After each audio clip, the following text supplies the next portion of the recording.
Footy fanboys are back. Episode, I don't even know anymore. We're in the 30s. Yeah, we're somewhere there. I wanted to plan this before I got on the podcast tonight, but I wanted to see how many we actually have because we did a couple half episodes, and I think we did some episodes I didn't name. Yeah, so, this is how we know which episode we're on. We go to our YouTube channel and check yeah. which one we're on. Let's just see now. I think it says 30, but I think like we didn't title that. That's 27. I think we're 31 or maybe 30. Yeah, 30 looks right. Yeah. All right, let's call it 30. Episode 30. We hit the trifecta mark. Does that make sense? The try mark? I think so. I don't know. Right? I don't know. We got a really good show for you guys. Oh, yeah. The second leg of the second semifinal just wrapped up. Real Madrid prevailing over Man City, 2-1 victors today. Or was it 3-1? 3-1, sorry. 3-1 victors today. Pushed them 6-5 on aggregate. Mm-hmm. I mean, going into leg one, we knew it was going to be tight, I think, between the two sides. Man City, I think we thought had the bigger advantage out of both teams, just with the recent run of form and kind of who they are. But I don't think anyone could have told us the scoreline could have possibly been 6-5 as the aggregate final score with these two teams. I mean, defensively, we know Man City is really, really strong. Real Madrid losing Sergio Ramos last year, they kind of thought that maybe they might fall off a little bit. But 6-5, boys. Yeah. Like, I'm not complaining. Mm-hmm. But that's just... I love it, first of all. I love it. I love seeing the goals. World-class goals, too, at that. And Hala Madrid, man. Going through. Yeah. How do you guys feel? It was really exciting 2 legs. It was really interesting. It was 2 really different legs. Yes. Both really exciting. Honestly, up until the 90th minute of this leg, I thought City were going to go through on the tie. Going into the leg before they even stepped foot on the field, I thought Man City had the upper hand, and then 90 seconds into the game, they scored, and I thought it was going to just be one-way traffic through the 2 legs with Man City just from the quality they have. But Real Madrid just kept scoring. They kept finding a way, and I think it's been their narrative through the entire Champions League. They just go behind, but they still play like a team that believes that they can win any game that they're in. And then, come the 90th minute, when some people started leaving the Bernabéu, Rodrigo just comes in and scores, and then scores again, and all of a sudden, Real Madrid's on the front foot. Made for probably one of the most exciting 2 legs of Champions League we've seen in a long time. Yeah, for sure. I told Tonto I'm actually super disappointed. Disappointed or are you sad? I'm sad for Pep, man. Are you sad for yourself? I did feel it for him a bit just because he wants it so bad. I feel so bad for Pep. I mean, I don't know what he has to do to win Champions League. He's come so close. Well, he has won Champions League. I know, but ever since the Messi era, he went to Bayern Munich, didn't win. City now, I mean, they really should have won this game. I mean, I was thinking about it, like the subs.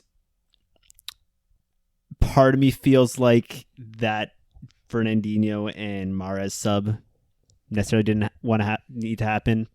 I know some people maybe will criticize Grealish coming in for Jesus, but Grealish actually had 2 really good chances to score, if not for Courtois and that clearance off the line. So He was actually super positive coming in. I just feel like with that Mahrez sub, the shape changed for their team so much. And I was even saying to Santo, it's like, unless Mahrez needed to come off for whatever reason because fatigue, but the best way to defend is, particularly against Madrid, like defend in their third by holding the ball in their third with a guy like Mahrez, or like create some more chances and put them on the back foot. Because you put in Fernandinho, who, he hasn't played a ton this season. But that was for defensive reasons. Yeah, but then you're just inviting the attack, which is why they scored, right? And when they had Mahrez on the field and, Jesus too, like they were in total control of the game. Like not like Real Madrid were nowhere, and then you make these subs, and then it puts them on the front foot. So part of me wishes he would have just stuck with who he had, because Real Madrid had nothing. If they started pressing and they were controlling the play and they were dictating stuff, then it's like, okay, we got to make some subs so we don't concede. But to concede when there's no threat, to make those subs when there's no threat from Madrid in the event that they're going to go on the front foot, I think was a little bit premature. But in the scale of the game, when Mahrez scored, that put Man City up. Let's just call it 2-0. They're up by 2 goals.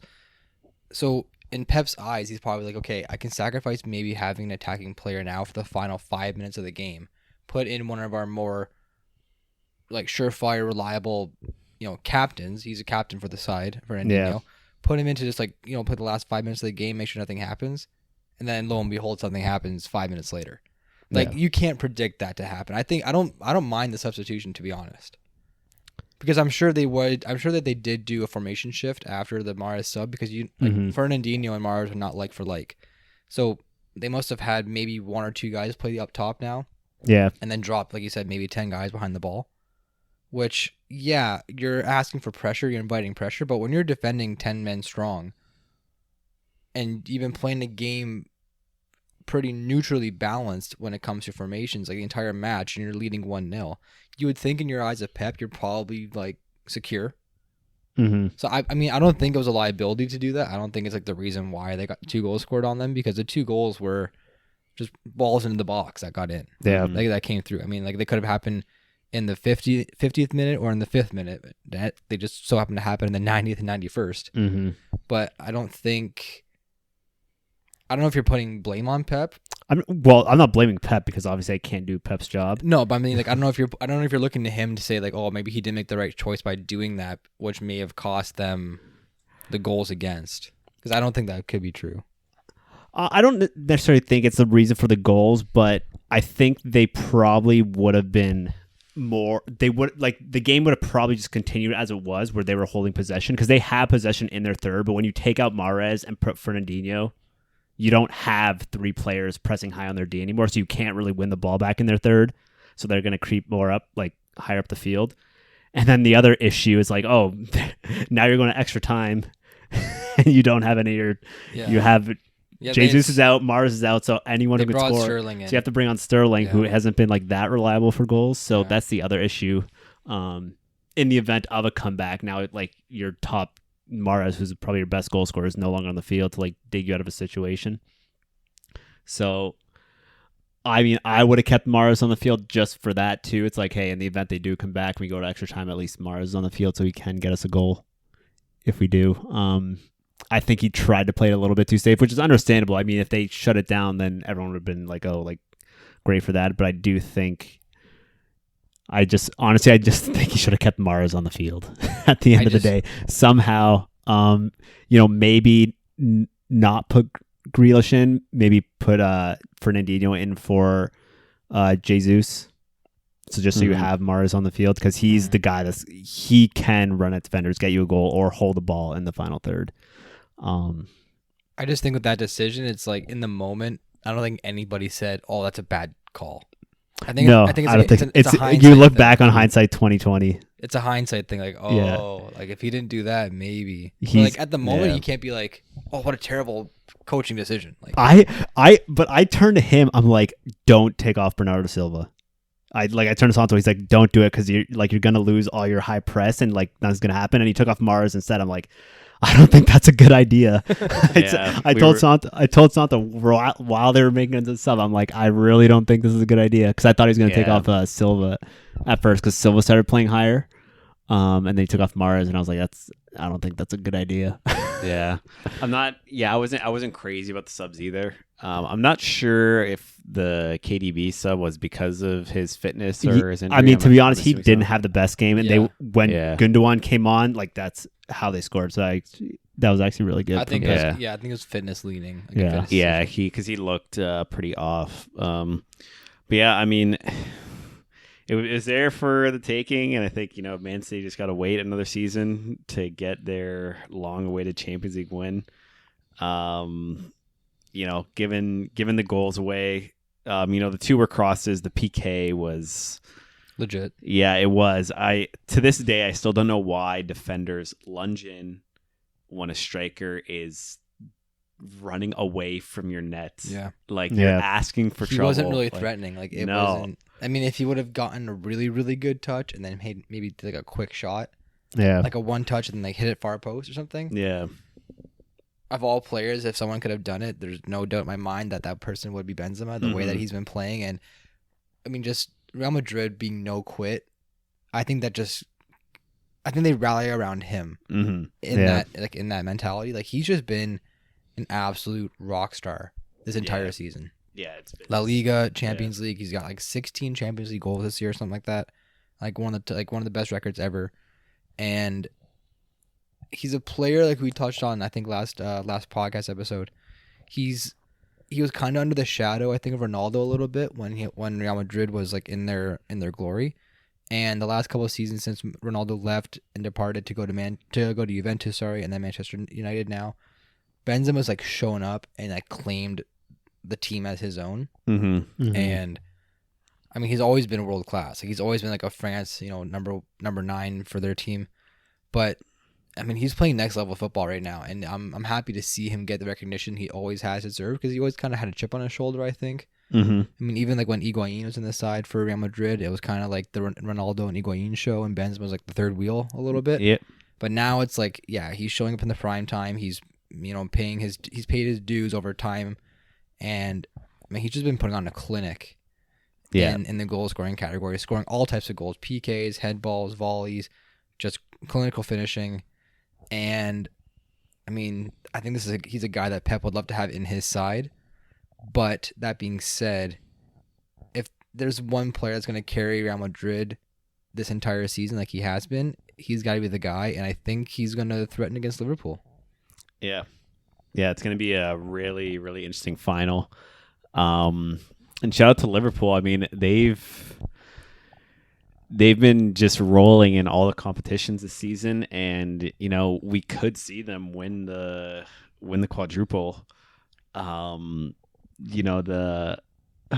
title race for the EPL is looking, obviously really uncertain, which is a 1 point difference. So, but again, if anyone's gonna threaten Van Dijk and Allison and whoever they decide to put at center back that game, it's definitely gonna be Benzema. So we'll see. I mean, it's two really attacking teams. So I think it's going to be one of those finals where we see probably a few goals, not like we've seen in the past, a lot of 1-0 wins. Mm-hmm. It's going to be exciting. Yeah, Liverpool, I mean, the squeaky little effort yesterday to get past Villarreal, going down 2-0. Mm-hmm. Put a real scare into the Reds there. Villarreal playing at their home park. Obviously, having the fans behind them is huge, and getting the goal that they did, I think, in the first 3 minutes of the game, and then the 41st minute of the game, 2 goals before the first half ends. Like, what more do you want to ask for if you're Villarreal? Yeah. And if you're, oh gosh, what's his name? Used to be Arsenal's coach there. Emery? Emery, yeah, Unai Emery. Yeah. Like, what more could you ask for? I mean, what an amazing start for them. Fans were going nuts. It was crazy, crazy atmosphere. Mm-hmm. And look at the park. El Madrigal. I didn't realize it was so small. There's only a capacity of 23,000 That's people. awesome, though. It's smaller than TFC Stadium. I mean, Bernabéu is like obviously like one of like the Mecca stadiums, same with the Nou Camp and Old Trafford. But these smaller pitches, these smaller grounds, I mean, the atmosphere sometimes can almost emulate an 80,000 seat stadium, just because you're right on top of the ground, right on top of the pitch. Yeah. But yeah, we saw like I said, the scare from Liverpool was there, going down 2-0, leveling the game off 2-2 in aggregate. But second half, we saw Liverpool prevail as the better side, like just in almost every facet of the match, with their backtracking, their passing, possession of the ball, and then just the goals too, with Fabinho, Luis Diaz, who's had an amazing season since he's joined Liverpool. Oh yeah, since January, and then Sadio Mane capping it off in the 74th minute to give Liverpool the 5-2 victory in aggregate. It just proved that I think Klopp and Liverpool are just more of a well-polished side than Villarreal. Yeah. Villarreal they gotten past Man United in the group stage, I believe, and then they gotten through against Bayern Munich, was obviously the biggest upset, I think, of the knockout fixtures. So they're kind of riding high going into this game. And I mean, losing 2-0 at Anfield isn't the worst thing to possibly happen for them. Mm-hmm. I mean, it wasn't like a 5-0 blowout where there was no way of coming back. And so coming back to their home park, they obviously had a lot of momentum going towards them in their favor. And yeah, them showing up like they did, I mean, awesome. Like, really good to watch. Mm-hmm. But like I said, a well-polished side with Klopp. I mean, Unai Emery's only been there for, I think, a year and a half or about a year since he departed from Arsenal a couple seasons ago. So when you're a team like Liverpool and you're just a well-oiled machine like they are, you know a 2-0 deficit at halftime isn't out of the question to coming back from. Mm-hmm. Right. And, I mean, they just showed their class, and they came through. A little squeaky. I mean, it could have gone either way at some point, it looked like. But I think if you're a Liverpool supporter, there was no doubt in your mind that they were going to come out second half and put in a good performance.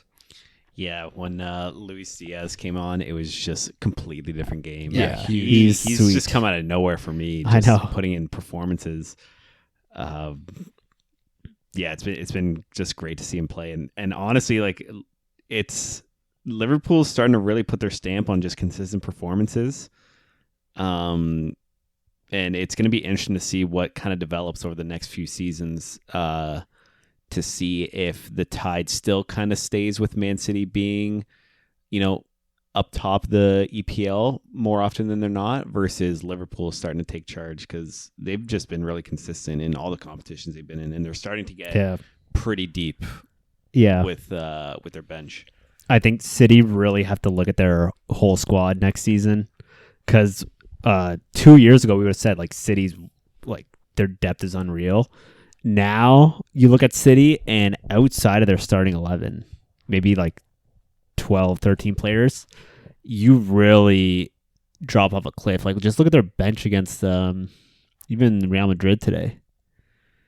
It's a little tough. Oh, so you want to see the yeah, like, because obviously Real Madrid, that's their team. That's who, and like that was them at their full strength, I would say.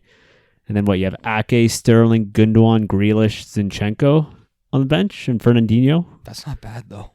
I mean, it's That's not pretty good. I mean, it is, Those but guys have all seen the pitch this season as like starters, probably together. they have. But like the issue is, you put a lot of them on. Gundogan did really well. But outside of that, you had 2 to 3 like this season. They had like when Walker was out. Like they really, really struggle. So they have to get someone, because you look at that bench and it's like no one there is like a goal scorer, really, to be honest. Everyone is on. So like you're exhausting all your five. Wasn't Gundogan their leading goal scorer last season? 2 years ago. It's 2 years ago. Yeah, 2 years ago. So outside of Gundogan and, maybe Sterling, you're really running out of steam really quickly. Whereas you have Liverpool and their front five, they could rotate and just be as threatening. Where like in this game, if Klopp would have taken out Grealish and put on, or whoever, and put on like Pep would take out Grealish. Yeah, Pep would have taken out Grealish, put on someone like someone else who has 15 goals a season, and that would have like killed the game right there. Mm-hmm. But they really need like Haaland to sign for them this summer, is what I'm saying. They probably also need, another attack-minded midfielder, I would say, and probably a left back. Left back for sure. Because if Cancelo's not playing, I don't know who else they have. Yeah, they have Zinchenko, but who can play either side, I guess. But you need 4 solid. You need 4 solid outside backs. Well, we were saying before, other than Foden, who really is like a youth academy player for Man City that's like cracked the side? Yeah. I mean, maybe some of these younger guys here, like James McAtee, Cole Palmer. I mean, I know Cole Palmer actually is an up and coming player for them. Yeah. They have a lot of promise behind him. But other than that, they're guys that don't see the field very often. Yeah. And I mean, not every player is going to be an absolute like shining star that comes to the youth academy. Everyone always pays their dues, and it takes time to get there. But I mean, look at other sides. Like, I mean, I'll always go back to Chelsea and like what they've done under Lampard the last couple of seasons before he got sacked. With him not having the ability for the transfer season, they had to bring in Mason Mount. They had to bring in Reece James. They had to bring in. I mean, I know Pulisic was with Dortmund before, but he was a Chelsea Youth Academy player before that. But like players like that, they had to play them all the time because they need them in the side. Trevor Chalobah, another player. I mean, Man City doesn't have. I mean, Man City just wants to go buy players that fit Pep's like system instead of building from within. But when you're doing that, you're bringing in players from outside sources that are already in their prime, and then they last 1, 2, 3 maybe seasons, and then they're out. And then you get to restock again from like either new talent from your own youth academy, which they haven't done, or you get to go buy new players and fit them into a new system again. Yeah. You're like, I know for a fact, like if you're the manager for Man City, if you're Pep, you're not only looking at your first team players. You have a hand in the youth academy. You have a hand in the under 21s, under the under 18 level players, because whatever that coaching staff is doing is in the mind of Pep Guardiola. Like it would make sense to have someone with a vision completely different from Pep, training guys every single week, putting them in positions that doesn't make sense for a senior team if there's no reason for them to be there. You know what I mean? Like it would be. I find it to be strange that there's not at least 1, 2, maybe 3 players that you can really look at from Man City and be like, yeah, those are youth academy guys that deserve to be there and can crack the side in the next 1 or 2 seasons. Yeah. They're just not there. They're non-existent. Yeah. Cole Palmer and Mac are the only people I've seen like a small glimpse of this season, but nothing like too in depth in terms of playing time. So yeah, it's going to be interesting to see what happens in the next few seasons because they do have some, a lot of aging players, and they're going to have to fill some spots. I mean, it could be a completely different show if Haaland ends up going, and it's put him anywhere. It's going to change. They're feeling the number 9 right now because they're Jesus has been doing well. They're relying on Mahrez right now for all their goals right now. Yeah. Sterling's been up and down. So, like I said, they need 2 more players that can bag them some goals and some more defenders. And that's the thing too. You're relying on winged players who, yes, have crazy skill, have crazy pace, but you're relying on them to be your goal scorers. Yeah. Like who knows if these guys have been trained all their life to be just pure clinical goal scorers. Like Benzema, that's why he's there. Yeah. Haaland, that's why he's there. Lewandowski, Lukaku, maybe should or should not be there. Yeah. Those are players that have just trained all their life for the last 15, 20 years to just put the ball in the back of the net. Yeah. Sterling was there for pace and for, skill and flashiness on the wing and whatever it is. Mahrez, same kind of thing. Bernardo Silva, we talked about before. He's our LKG player of all time, I think. The low-key good player we always look at. He just knows how to get the job done wherever he can, but he's not trained to be a goal scorer. He can show flashes of brilliance and score some nice goals, but that's not why he's there. He's not going to put up 30 goals in a season for you. Yeah. The last player, I'll say it again, that Man City had was Sergio Aguero. Yep. Dating back 10 years ago when he was in his real prime, maybe 7 years ago, when City was just cleaning house and they were putting away tons of goals. And yes, they have goal scorers by committee with the likes of Gundogan and Mahrez and Sterling and Foden, whoever you want to put there. But they still don't have that guy that they can look at and say, he's getting us 25 goals this year. Like, book it. Yeah. Like, no matter what. If he gets injured for a little bit, maybe that might, hurt him for his goal scoring tally. But he's a person that we can count on for at least 20 goals. Yeah. Maybe 25. Yeah. Like, they haven't had that since Sergio Aguero. Yeah. He was their guy. It's like he'd get the ball at the top of the box and he would just find a way to make space and get a shot off. Like that's what he just wanted to score. That was his job. And the fact that Man City hasn't maybe really even shown a hard attempt to find that player to fill that void. I don't know if that's an arrogance thing with Pep maybe. Like he says, like, this is my team. I'm going to do it the way I want to do it still. Like, I know I can count on these guys, and maybe he has his full support behind players like Sterling and De Bruyne to carry the weight of the team. But when it's not happening, and I mean, you didn't win the Premier League last year. You're not going to win Champions League this year. I mean, this year EPL title is still up for grabs again. Liverpool separated by 1 point. If this doesn't happen for them, this is a complete failure of a season. Yeah. If they don't win the Premier League title this year, which we'll get to the Premier League action in a little bit, if they don't win the title this year, this could go down as one of Pep's worst seasons of all time. in Man outside, City. outside in Man his City, first season, yeah. for sure. I was gonna say outside his first season when he was getting acclimated to the Premier League game. Yeah. This could go down as like a crushing season for them, which might have huge implications for next season. Yeah.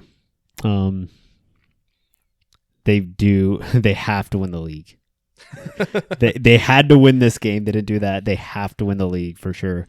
And it's going to be tough, like, to bounce back from this and go win the league. I was thinking that too. Like it's going to be a way. This could be detrimental. If they don't win the league, they have to go out, and that's going to be the big indicator. Okay, we have to get our striker. We got to replenish the team, get some more depth.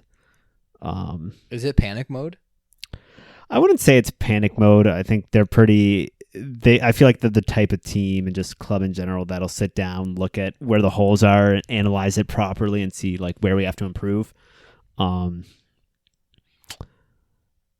do know Pep's contract is up in 2023. We'll see.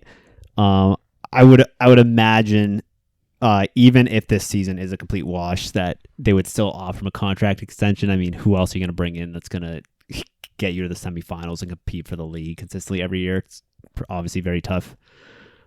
He's probably, outside of Klopp, he's the closest guy that's going to come in that'll probably win you a Champions League or get close to it. So I don't think his job's in jeopardy, even if they don't win the league, obviously. It's just a question if he's going to stay past 2023. Because let's be honest, after 2023, they're really going to have to rebuild the squad. Mm-hmm. I mean, when you get to that point, you'll have half the guys in the starting 11 almost over the age of 30. Yeah, like Mars will be getting up there. He'll probably still be really good. I would, unless Sterling turns it around, he might struggle to get into the first team ever. I feel like Sterling's still 24 years old. Yeah, he's just really last 2 seasons. He's not. I mean, 3 years ago he was their guy. Now, last season and this season he's been struggling a little bit. So they got to go out by then, probably get 3 or 4 really solid guys and kind of just rebuild again. Hopefully still be competitive. So we'll see. The league, we'll see come, June, May, end of May, where they finish. But that's just a few weeks away. He has to win the league now. Otherwise, it's disaster. The Premier League table is separated by 1 point between Man City, Liverpool. All level on matches played, almost level on every other category. Man City has 1 extra win, Liverpool has 2 extra draws, and Liverpool has 1 less loss. So that tallies up to 83 points for Man City, 82 points for Liverpool, and even goal differential, 63 goals differential for Man City, 64 Liverpool. They have 4 wins and a draw in the last 5 matches. Like, these two teams, man, like they're so neck and neck. They're so evenly matched. We knew it was going to come down to probably the last weekend of the season. Mm-hmm. And yeah, watching the Champions League game and basically the collapse that Man City had in the last half hour of the game, 32 minutes of the game, I was thinking like this could really hurt their chances. This could really be backbreaking for them. Mm-hmm. Going into the Premier League now, because that's all they have to fight for. They've obviously clinched their spot for Champions League for next season, so that's out of the question. But when it comes to the Premier League race, Liverpool just came from behind and beat Villarreal. Their momentum's flying high. Man City just huge collapse against Real Madrid. They're 1 minute away from getting their second Champions League final in a row. I mean, have really, really great odds to get their first victory in Champions League. And then it just comes crashing down in a 2-minute time period, and then 15 minutes later, the goal from Benzema gets scored.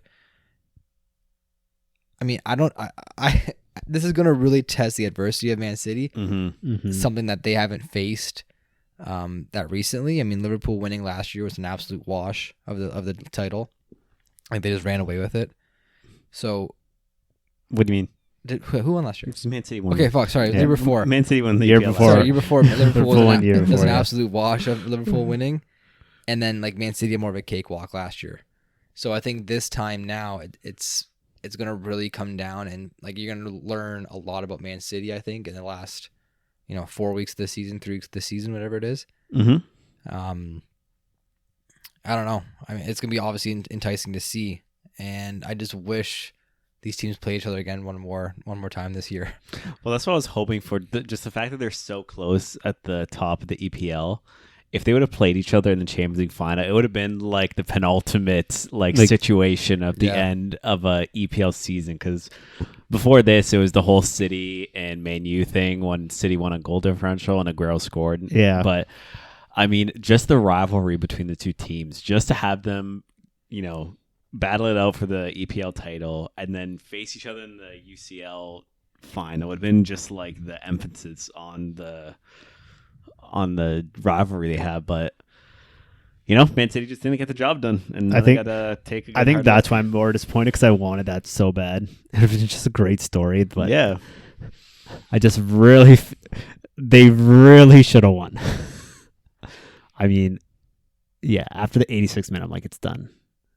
Just there's no threat whatsoever, and Yeah, then just no. crazy. We're just looking at the remaining schedule for both sides.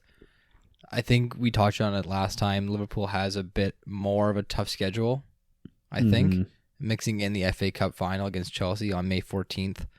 Kind of throws a little bit of a wrench into that week. I mean, they're going to play 3 games in a 7-day span, starting on May 10th against Aston Villa, the Saturday match against Chelsea in the final, and then the Tuesday coming against Southampton before they wrap up the season against Wolves on the Sunday. Is that right? well, they wrap it up against Crystal Palace on July 15th. No, right here. What? No. These are other games. I don't know what this is. I don't think that's a makeup game. I don't know what this is.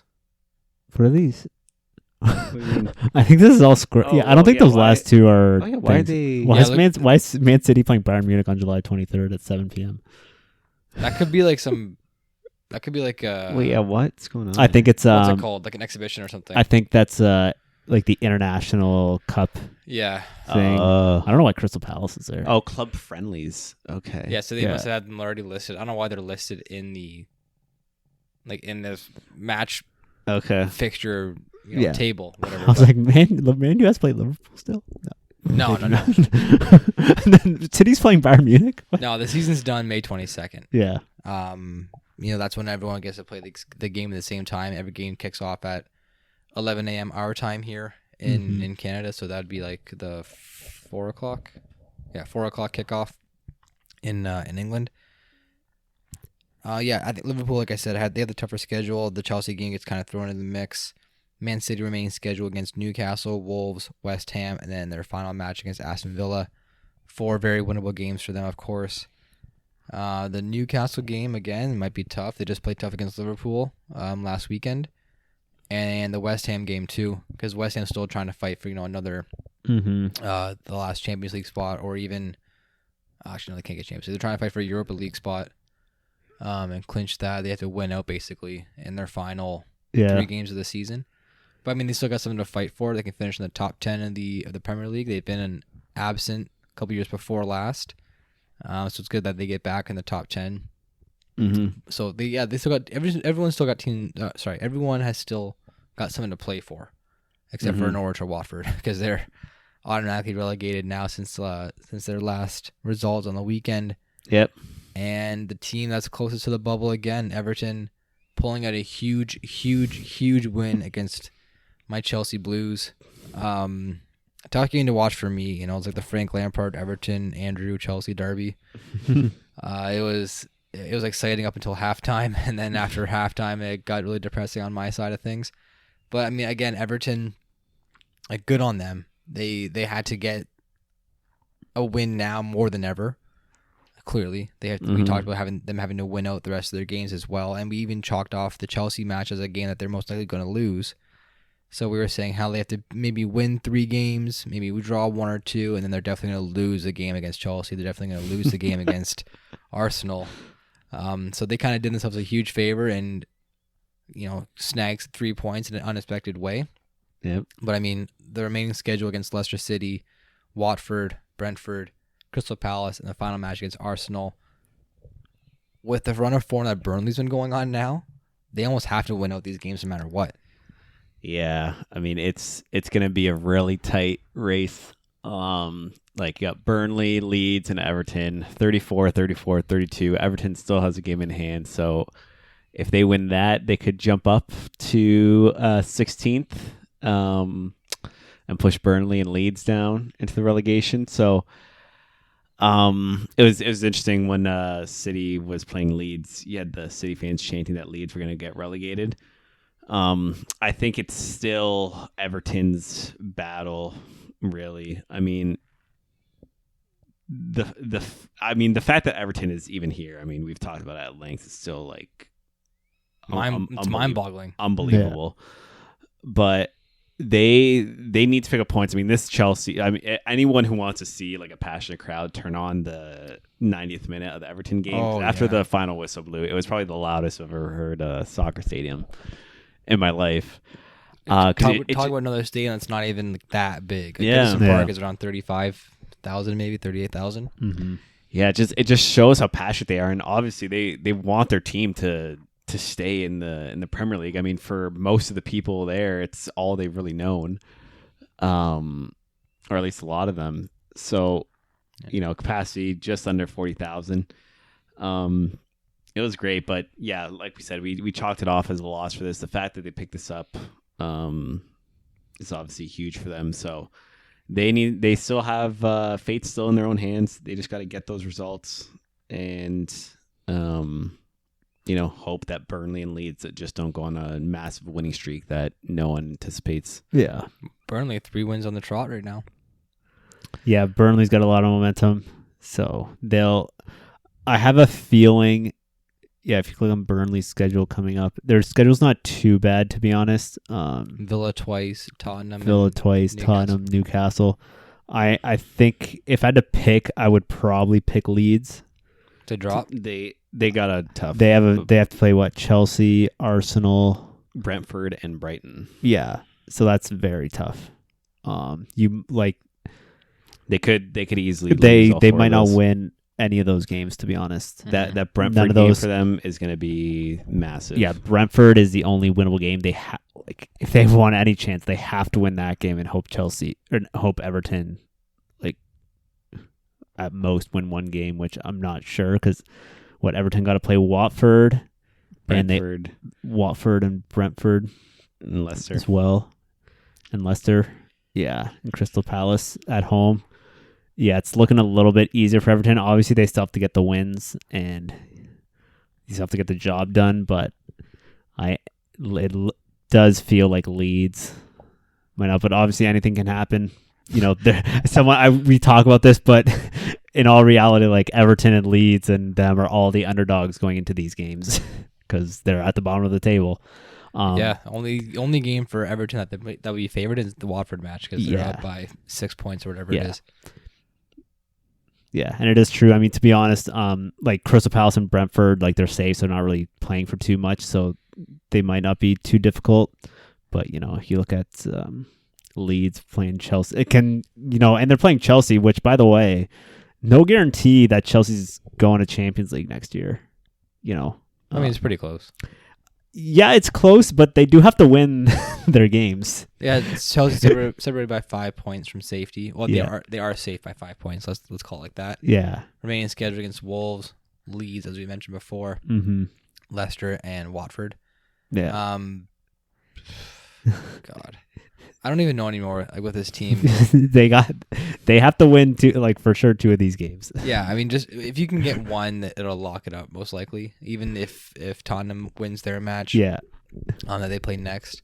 I'm not sure who they're playing next. Liverpool, I'm pretty sure. Liverpool. Okay, so let's just say they both win.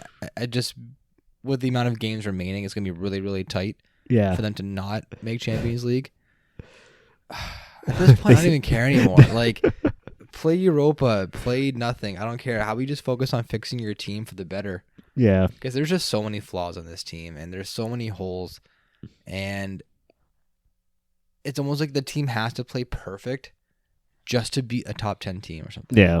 Or even in the Everton game. I mean, we know that Everton plays tough at Goodison Park almost all the time, and it's bad enough shtick to go away and hear it from the away fans, but when you're hearing from your own fans, that adds extra motivation, I think, in the side of the players, or they can take it out either way, actually. They can take it in a motivating way, or they can take it in a negative way. Against Chelsea, like Santos said, the Goodison Park was rocking like I've never heard before. And that just kind of propelled them to play a lot better than Chelsea did. And they play tough. They play aggressive. Chelsea's had a really poor record actually away at Everton in the last 10 seasons, I believe. I forget the statistic, but I heard it on a podcast before. So we just knew going into that match they're going to play hard. And, I mean, they did. And Chelsea, I'll say it again, if they had a $100 million striker on the bench, that would be a huge bonus for them. And their point, they do. But the guy doesn't play. And when he does play, he doesn't score. So they're just in a really tough spot. And I can't tell you like what the solution is for Chelsea. Like I said, there's glaring holes on the bench, or sorry, there's glaring holes on the team itself. I don't think it stems from management or from the top down, so to speak. I think Tuchel has done a pretty good job since he's been there. It's just been player performance, and I think he just maybe isn't the greatest motivator, if that's a big thing against him. Mm-hmm. I mean, like with Lampard and even Antonio Conte when he was there, he's a player's manager, right? He's there for the guys. He's very motivating. He's very tough on the players. He gives a lot of credit when it's due, but he also is not shy to, put the blame game out there, or he's not shy to call players out, Antonio Conte. But the players like playing for him. Yeah, and we know that, and he's done an amazing job at Tottenham since he's joined there. And he's able to motivate Harry Kane in the second half of the season. Son continued his streak of being such an amazing player. And so I think in Chelsea's case with Tuchel, maybe he's just not a huge player motivator. I mean, the awful, ill-willed interview that Lukaku had, kind of plays a part into that too, I think. Like hurting his confidence and hurting, the confidence of the team, behind him. But that being said, it's adversity, and you got to get past it. You got to find ways to win. I mean, Chelsea's had a pretty poor last five results in the league. Loss, draw, win, loss, win. It's just really back and forth, very inconsistent. Yeah. And that's not going to guarantee you any Champions League games coming forward. It's not going to guarantee you a top 3 finish coming forward in the next couple of seasons. And if they really want to solidify themselves as a top Premier League side, and they really want to get taken seriously, they got to fill holes. They got to fill gaps in their team. They got to be more confident in themselves.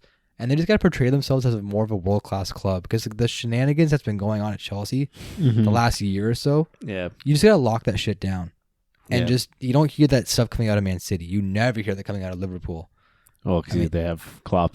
They do, but I'm saying they run a tight ship, though. That's the thing. Yeah. I think Chelsea players have had a lot of a long leash, if that makes sense. Yeah. With them just saying whatever they want on social media. Again, Lukaku with his interview with Sky Italia was just really negative towards the team and towards the whole club as a whole.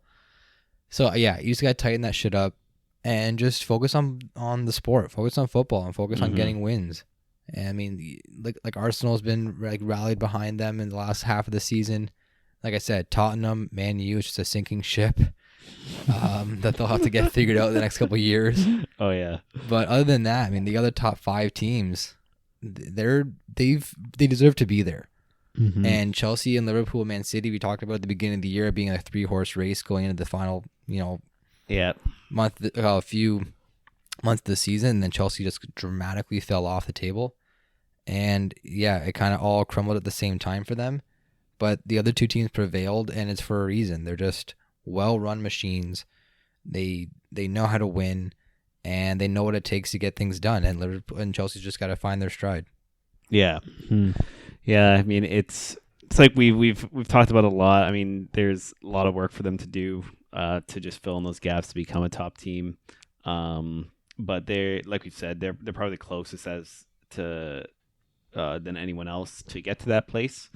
So hopefully they can make some changes in the next season for them to get to that point. Yeah.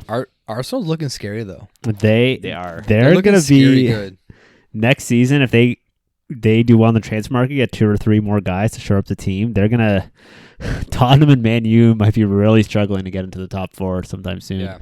Yeah. Assuming Chelsea, get it together in the offseason, get maybe another striker and sort stuff out. I think we're going to start seeing a gap between Tottenham, Man U, and the other 4 teams. So yeah, it'll be interesting. I'm putting my foot down now. Chelsea has to improve next year. Chelsea needs to be Chelsea needs to achieve at least 80 points next year. They have 66 right now. Mm-hmm. The max they can get is math, Joe. Give it to me. 4 games left. 78, 12. Max they 77. can get is 78 points. Yeah. They need to be a guaranteed 80 points next season.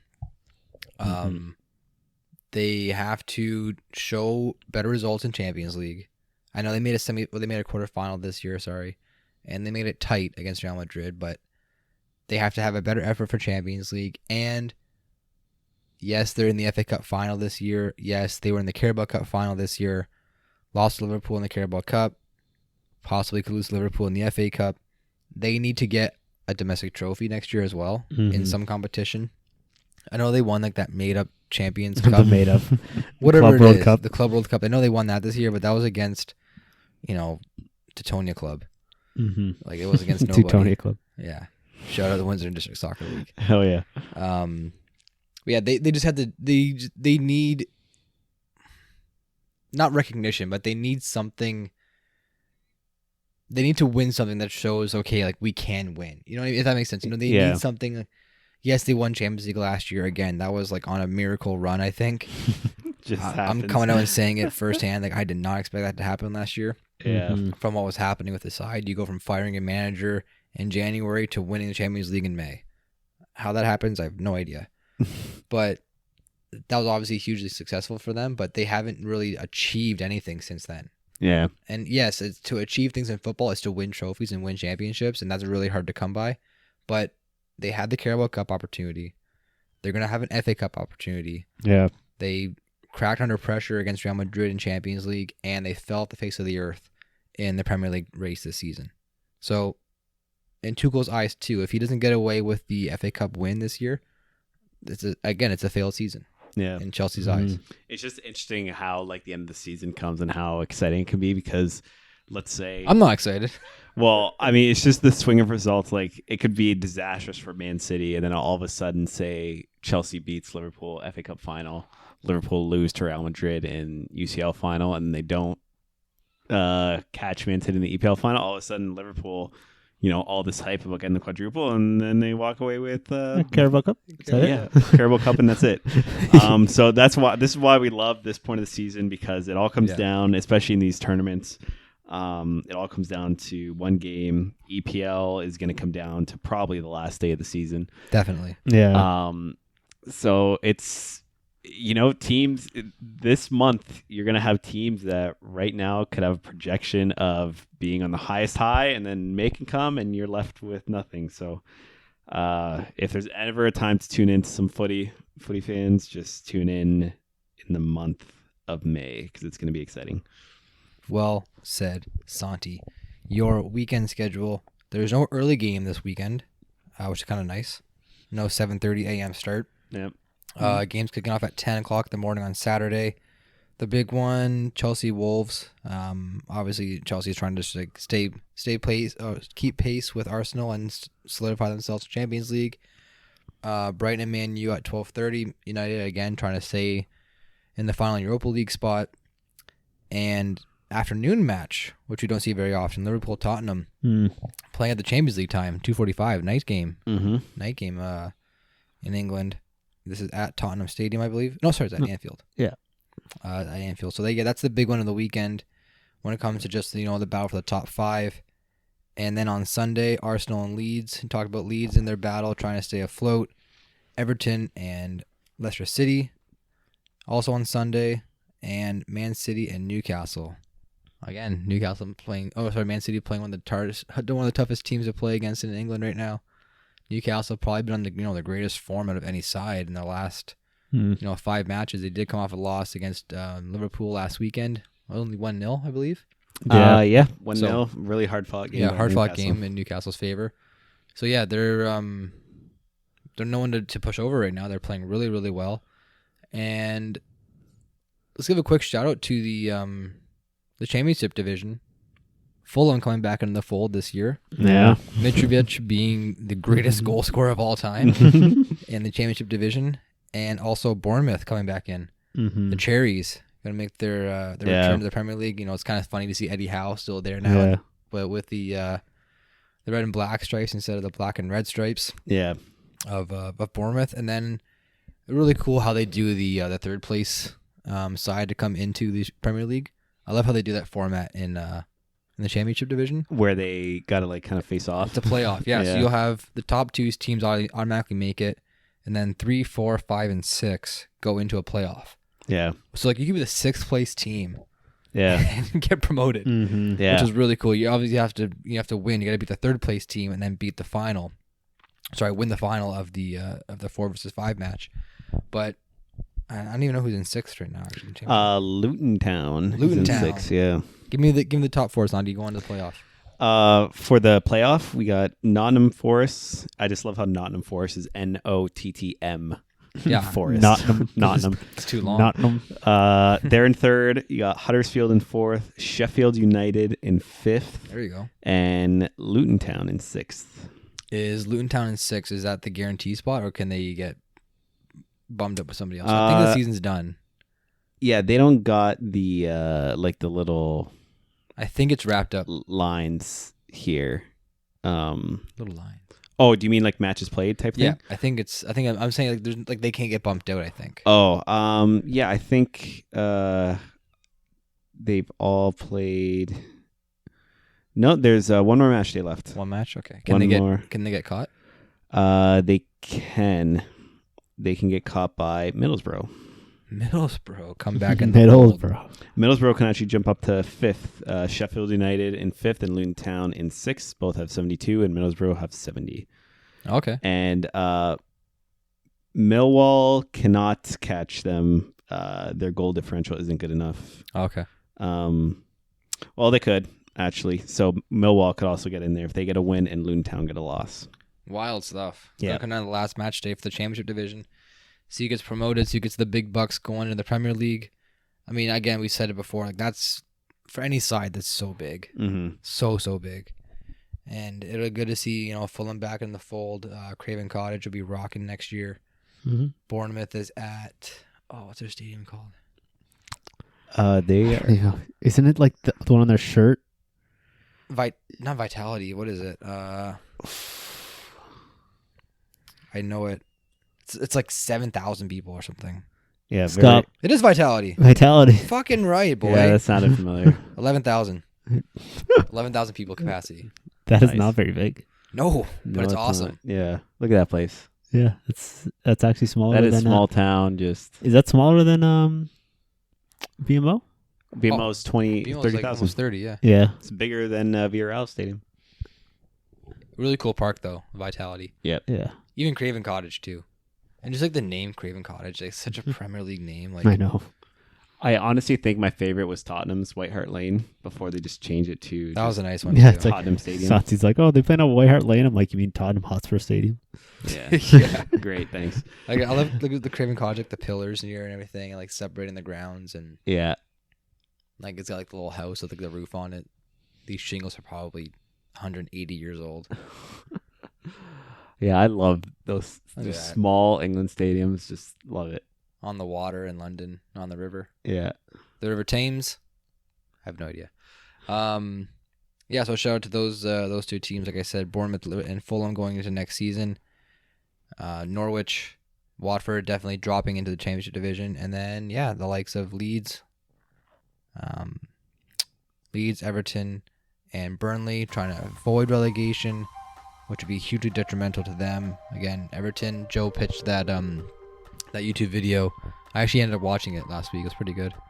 Oh, The one that talks about Everton. where it talks about what would happen if they got relegated. Yeah. Yeah, they're We- playing. Yeah, we put that in the description of our last video. If you guys want to look at that on YouTube. This podcast will be posted on Apple Podcasts and Spotify. And yeah, is that it, boys? You got anything else to say? No, I'm good. All good. All right. I want to thank everyone for listening.